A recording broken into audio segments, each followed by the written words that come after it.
Jimmy McAllister found the net. Goal for Wednesday. A terrific goal by Sheridan. Chris Waddle, is he going to have a crack? Oh, he does, and he scores. Still Glenn Wheeler. Aidan Flynn works the Is there time for a winner?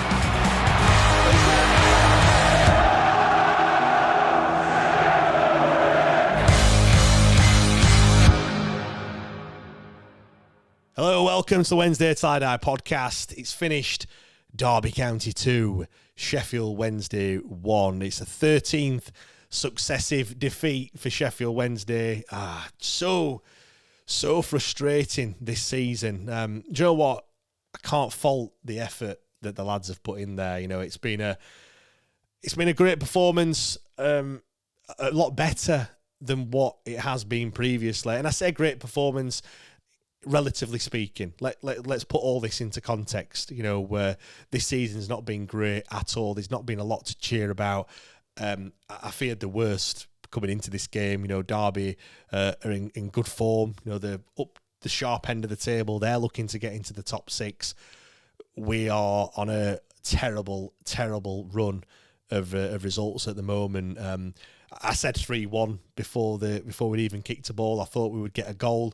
Obviously, we did get a goal today. And when they went 1-0 up after, 10, 11 minutes, I thought it was going to be a very, very long afternoon. I thought we started really well. I thought the first 10 minutes, I think I even said after 10 minutes that we were having chances. I think we had 2 or 3 half chances, I think it's fair to say. You know, didn't really fashion too many shots. But again, when you compare that to previous games, we were getting forward, we were making Derby make some mistakes. And I think Derby realised that they're in a game and they go forward. First chance that they have, Ben Brereton Diaz, one-on-one. It's sloppy defending. In terms of the communication, I have no idea what was happening. And yeah, we go 1-0 down and you think it's same old.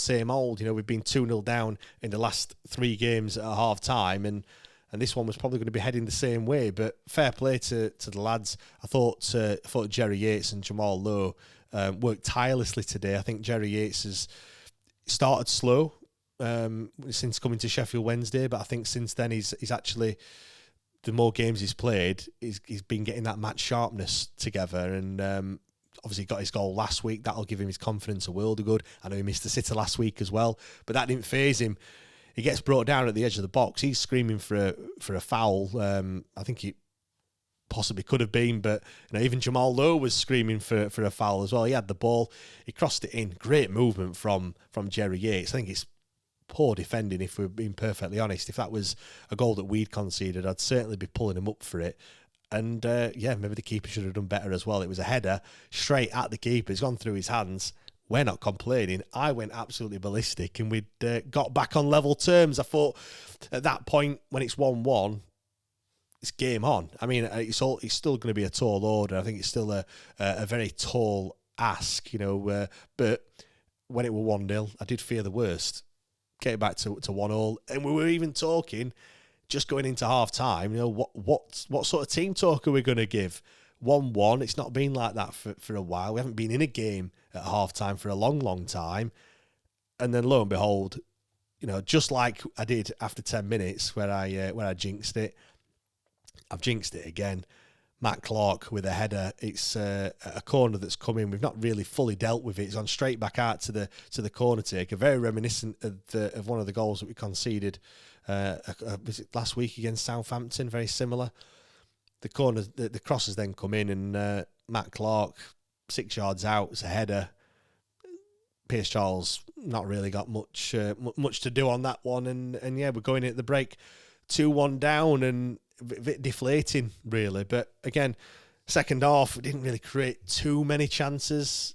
If we're being perfectly honest, I think we were lucky not to go, you know, at least 3-1 down.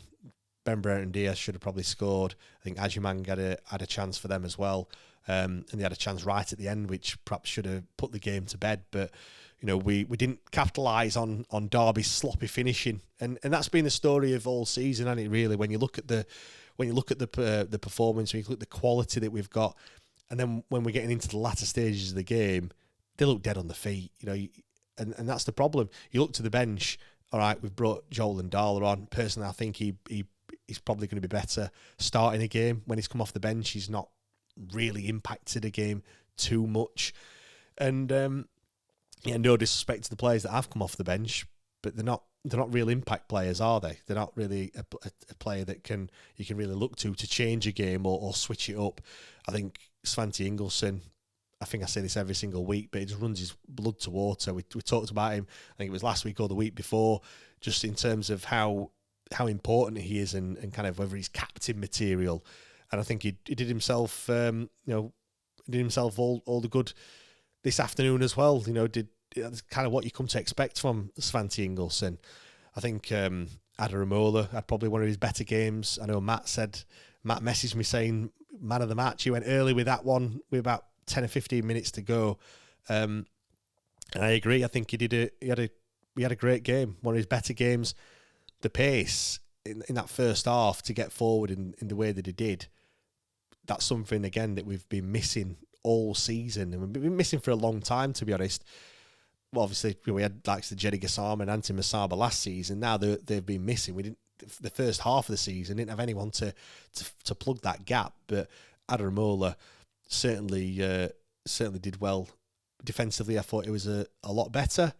And his main attributes, and obviously his pace and going forward. Yes, he could have something better in the final third, but look, like I've said many times, that's the reason why these players like Adaramola come to Sheffield Wednesday in the situation that we're in. But I think for me, and I know people might not agree with this one, but Jamal Lowe for me probably my man of the match personally. I think this is probably more down to the fact that I have given him a bit of a bad time this season, and rightly so from my personal opinion.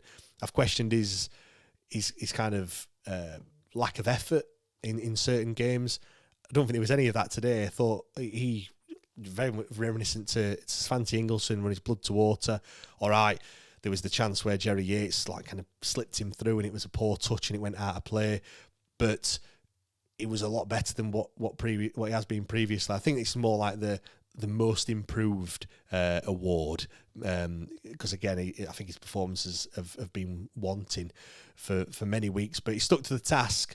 I think he was a little bit unlucky. Just that final touch just kind of let him down. But look, like I say, it's all for nothing with the final 10 games to go now. This dreadful season. But for all that it's been better than previous performances, unfortunately, you look at the scoreline and it is just yet another defeat, where it still ends 2-1. It's another L next to our name. And yeah, for all the hard work, got absolutely nothing to show for it. And I just want to say a final word on the fans as well. The fans in that corner at Pride Park, it was a sellout once again. Some people whinge and moan and say, they won't turn up. They won't. They're just doing it for the priority points. None of those were just doing it for the priority points. They were singing for the full 90 minutes. Excellent support, which we come to expect, and probably wrongly, really, we come to expect that fantastic support from the away faithful. They were singing all through the game last week against Southampton. They were singing all the way through this game today. When it were 1-0 down, when we were 2-1 down, they don't care.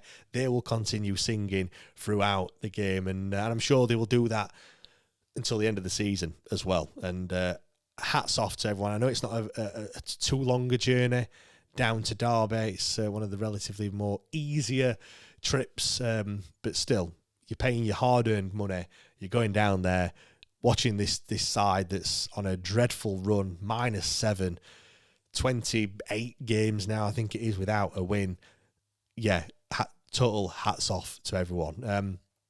But yeah, do join us on Sunday. We'll be, myself and Matt will be discussing this 2-1 defeat to Derby, discussing the performance, and also maybe even talking about some takeover chat as well in the offing. But no, thank you very much, and we'll see you all then.